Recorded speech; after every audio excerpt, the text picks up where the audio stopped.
Supermarket. Hi everyone, and welcome back to the Supermarket podcast, where real food meets real life in the kitchen. I'm Jane. And I'm Lee. Hi everyone. Today we're diving into something super practical and surprisingly juicy: how to get more iron into your diet using smart meat choices, and how to make those meats delicious with help from Handler Wholesale Meats. And let's start, Lee, with why iron is essential. It's especially essential for women and teens and kids. And we know, we've experienced it, where you feel tired and maybe a bit foggy and you just feel off if you're low in iron. One of the most available sources of iron, so your body can easily absorb it, is red meat. So think beef and lamb, but even pork and chicken, although not red, are still a great source of iron. But it's not just about eating more meat, Jane. It's about choosing the right cuts and cooking them well. Yep. And even if you are plant-based with your meals or just trying to eat less meat, iron is still super important. In plants, Lee, it's called non-hemi iron. It's found in leafy greens, sweet potatoes and legumes, but it's a little harder for your body to absorb than hemi iron, which is in meat. So there is a difference between the two of them. So let's explore beef, Lee, a little bit about some of the cuts. Okay, well, if you've got beef mince, it's certainly a staple in my delivery, or chuck steak, and you're looking at a budget-friendly option that's rich in iron, they can both be slow cooked. You know, the mince also can be fast cooked, as we know, but there's also tougher cuts like chuck and blade, brisket and topside. So think even the Beerenberg what's the one we love? The slow cooked Moroccan beef, or the beef stroganoff, actually, are favourites in my house.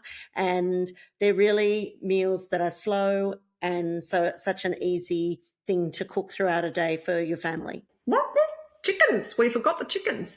One of the things I did find when I was looking at iron content, that the thighs actually have a higher iron content than the breasts. So, which is really interesting, and they're great for grilling and partnering maybe with delicious Cajun spice or Beerenberg's, what is it called? Sticky chicken stir fry base. That's right. And it's perfect to also add veggies like capsicum, broccoli, sweet potato, things like that. So today's interview, Jane, we will be with Handler Wholesale Meats. So we'll focus on the meat side. This is the company that supplies Box Divvy with its chilled range of meats. Welcome, Andrew, who's General Manager of Handler Wholesale Meats. That's right. Family business. It is. It is? Yep. So how many generations back? 3 generations now, yeah. Wow. So what kind of date is that? In 1900 and something? Yeah, 50s. Yeah, in the 50s? late 50s we started. Okay. So. Hey, wonderful. So what were the early days like? What did handlers look like then? Well, our first shop, we had a retail shop. The first one was actually Bondi Beach, corner of Lamrock Avenue and Campbell Parade, for those who know the area. Yeah, yeah. And from there, we expanded, I suppose. We added retail shops, but probably the most important one in terms of the growth was one we had down in Cooma. And it was around the time when the Snowy Mountains was being built, the hydro. And we had particular success down there with all the ethnics, the Italians that were building. So making salamis. Exactly. Right. Yeah. Yeah, That's right. And some of the sausages?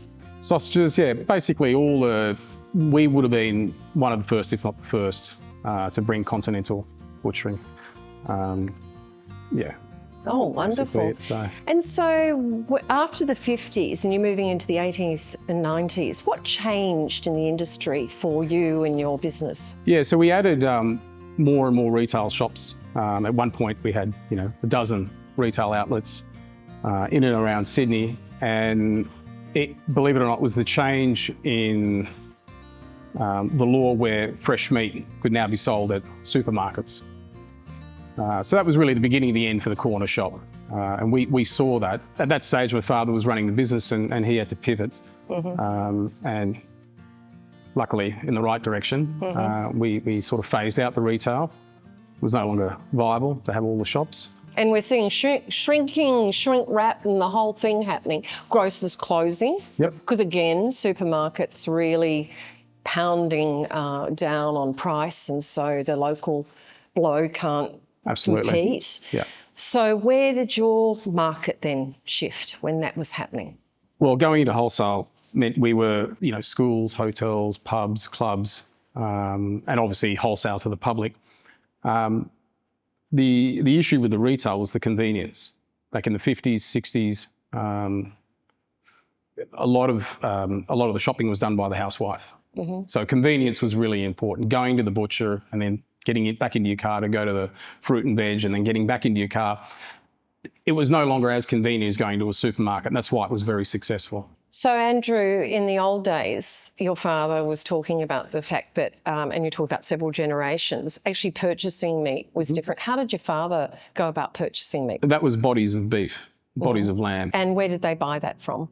At Homebush, the meat markets. Okay, Yeah. all right. Yeah, Okay. so you would go out there and they'd have the rails, and all the buyers would have a stamp, and they would stamp at the bodies that they were buying. Obviously they weren't all the same quality, so that was part of the skill for the buyer. You'd be getting the better bodies, getting them before someone else, and then getting them back to your store delivered. Because I remember as a kid seeing the delivery of the guy had a leather thing over his shoulder, and he'd throw That's right. the body on the top and go into the butcher with the body, or We still do a little bit of that. We still buy a few carcasses every week, just to give us some flexibility if someone wants a particular cut that we can't source from box beef. And do you sell beef? What other? We do all the protein, so beef, lamb, pork, chicken. We do game meats, everything from like ducks to spatchcocks, quails, crocodile, camel. The crocodile is actually a byproduct from the hide. So there's one of the biggest producers is the Louis Vuitton group. So that's in the Northern Territory. They own farms, crocodile farms, and they harvest the hides. Louis Vuitton bags? As in the bags. It gets turned into trunks and, leather products. Is this through crocodile farms? Yeah. Okay. Yeah. So in that case, the whole crocodile is being used? To an extent. The tail is the best part if you want to consume it. So crocodile, the tail steaks are excellent. How do you cook a crocodile steak? It has the appearance of beef, but like chicken, really. Probably a bit coarser, and you just grill it. Yeah, crocodile tail steaks it's great. It's not cheap, but it's bit of sauce, I think with all the game meats, they have to be accompanied with a sauce. They're very lean, so you need to put some moisture, some flavour back into it. Through them. So, and then the spatchcock, because I had some the other night at an Italian restaurant. Yeah. Where are they farmed in Australia? Spatchcocks are small chickens, and it's more the way of opening them up. But yeah, we get them from northwest Sydney, fresh from a local farm up there. Right. Yeah. Okay. Yeah. Why is camel meat typically? Oh, camel burgers. It's quite popular out west. Yeah, Lakemba around there. Yeah. Yeah. Yeah. So did they sell them retail, camel burgers? Yeah. Well, Ramadan, they just had their big... Yeah.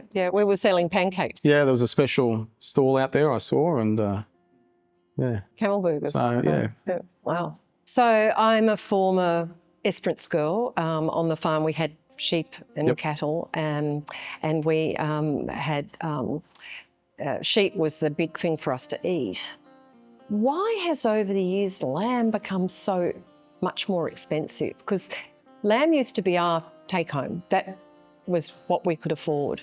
And then suddenly there was this tipping point where lamb got really, really expensive. Was it because not many farmers were producing lamb, or yes, trigger behind, or export? It is. It's basically that, supply and demand. So supply, we had a period where wool, the country was built on the back of the sheep. And so there was quite a bit of lamb and, coming from that market, and also just basically a lot more lamb producers. So, for a period there when we had the drought, the supply was high, but obviously as as the herd is culled, it takes time to rebuild. So, and again, if the economics aren't there, the graziers may not rebuild the herd. Okay, so not so many people are actually providing lamb. Yeah. So it was quite a shift. I worked in fashion, and the wool. There used to be an association of the wool blends, and we produced in the 80s and 90s wool jumpers and shirts, and then suddenly, bang! It all fell through the floor.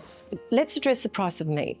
So meat is increasing, and from what I know, because I live up near Taree and we have abattoirs up there, our local farmers are telling us that it's the abattoirs that are actually doing the cut in the money, and they sell to the abattoirs, and the abattoirs are loading up quite a bit, and then the meat goes to market and gets put out to the wholesalers and the supermarkets and various other people.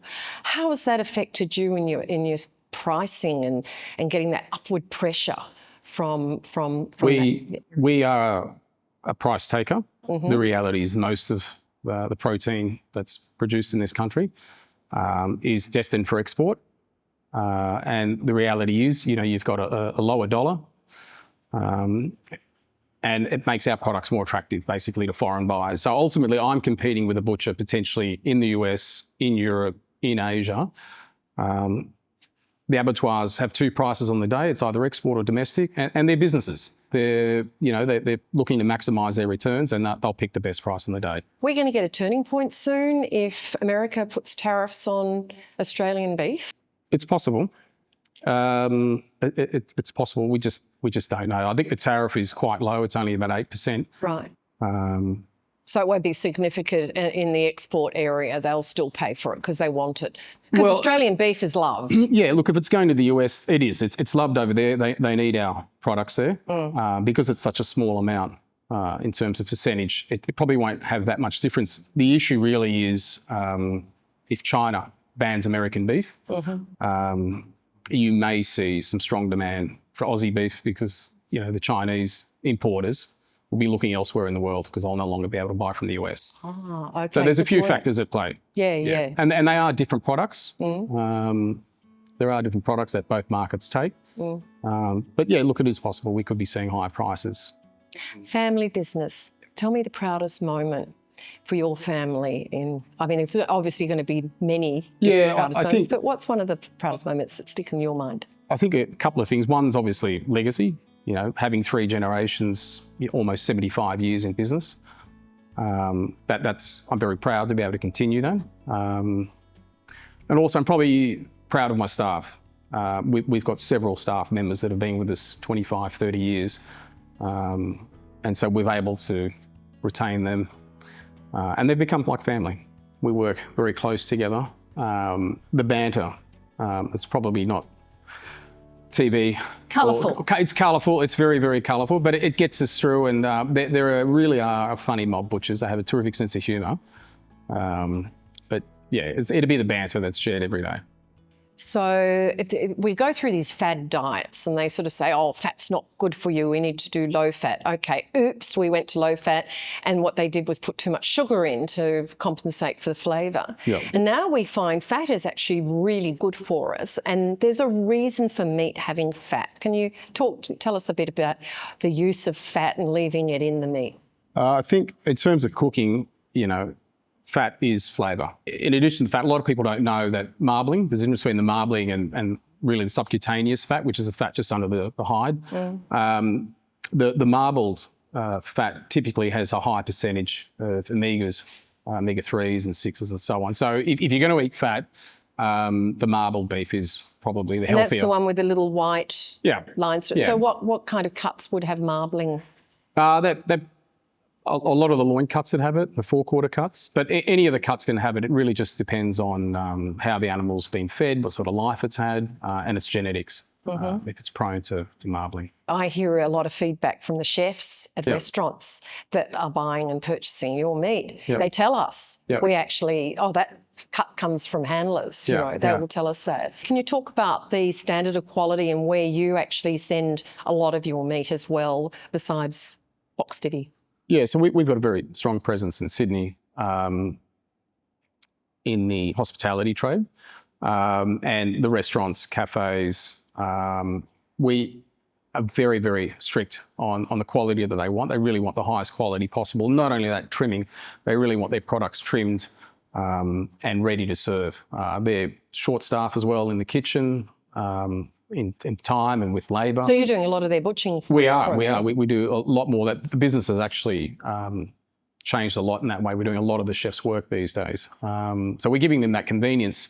And so we're able to do the same for Box Divvy customers, give them restaurant quality cuts, perfect trimming. You know, the butchers in there, there's the hundreds of years of experience in butchering in there, and also the convenience where we're packaging the products for customers that are convenient.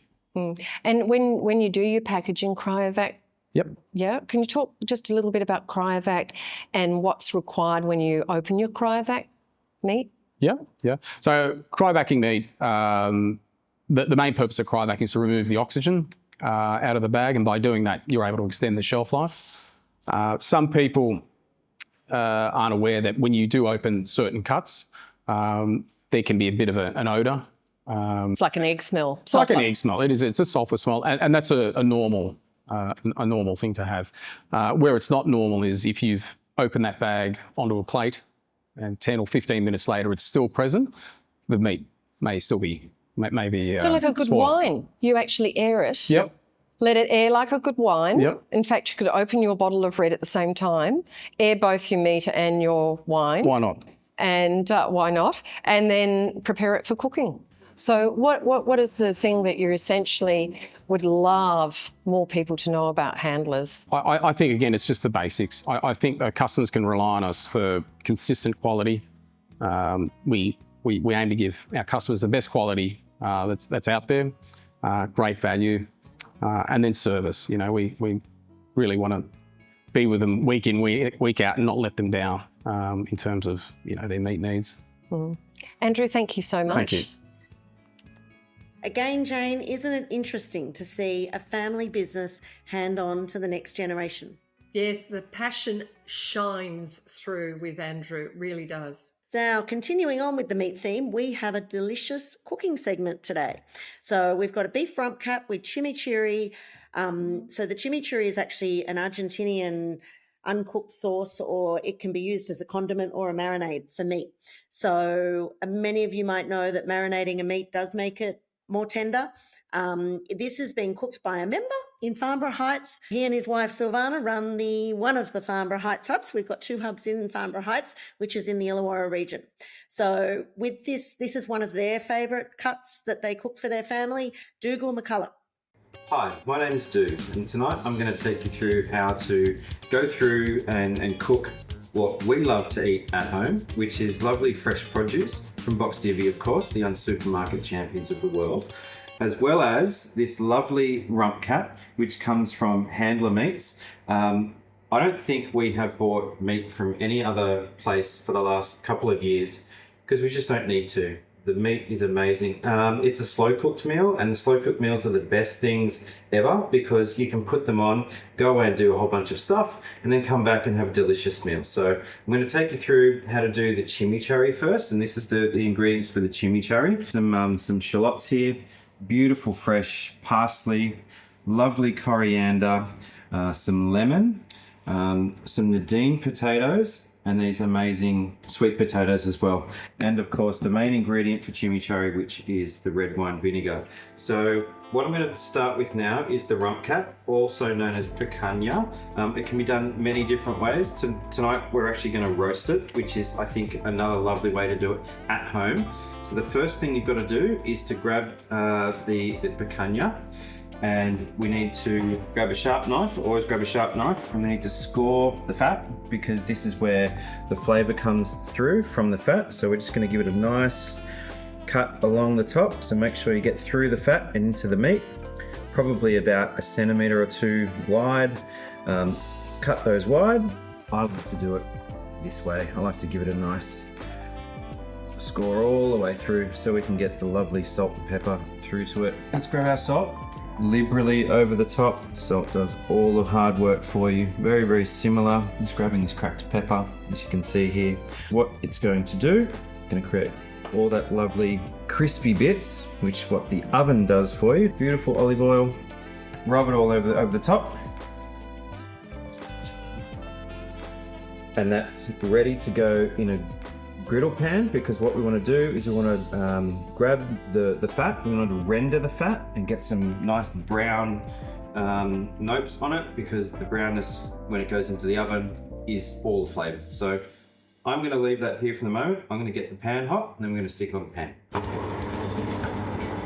What we're going to do with this meat now is we're going to stick it on the pan. We're going to get this fat rendered because it's really important to do that. Fat side down, just pick it straight up. That sizzle is the best sound ever. So we've got to get this nice and hot, and when it's sizzling, everything's working.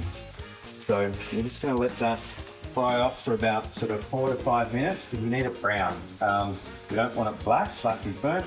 Get it brown, and after that, we're going to put it in the oven, which is preheated at 100 degrees, because we're slow cooking, so it's nice and tender and beautiful. You can't wait to see these results. They're going to be amazing. So now that's been on the griddle for a little while now, a couple of minutes at least.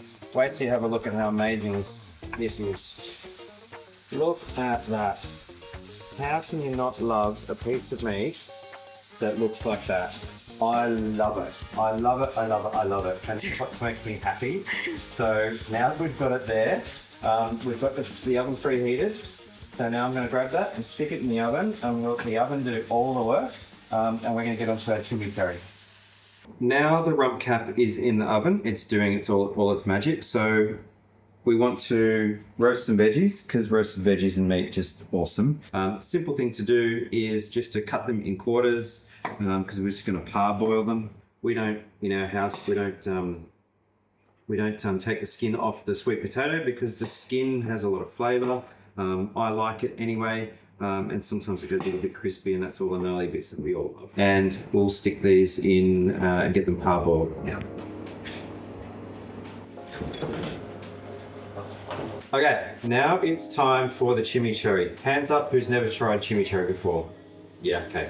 Lots of people haven't, but it is amazing and delicious with red meat. It's South American, it's Argentinian, it's from various different flavors, various different countries.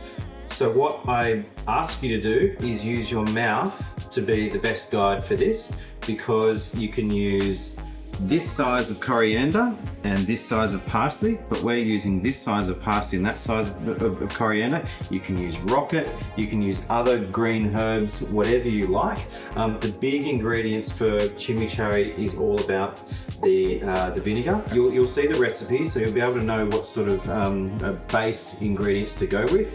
We're going to just literally blend it all together. Shallots, parsley, coriander, some herbs and spices over here, bit of lemon, obviously garlic, because you just know that we love garlic in this house, salt and pepper to taste, and you kind of just let it do its magic, and you taste as you go, and you balance as you go. So we're going to use a blender, a stick blender. Any kind of stick blender is fine. You can use this, any kind of blender.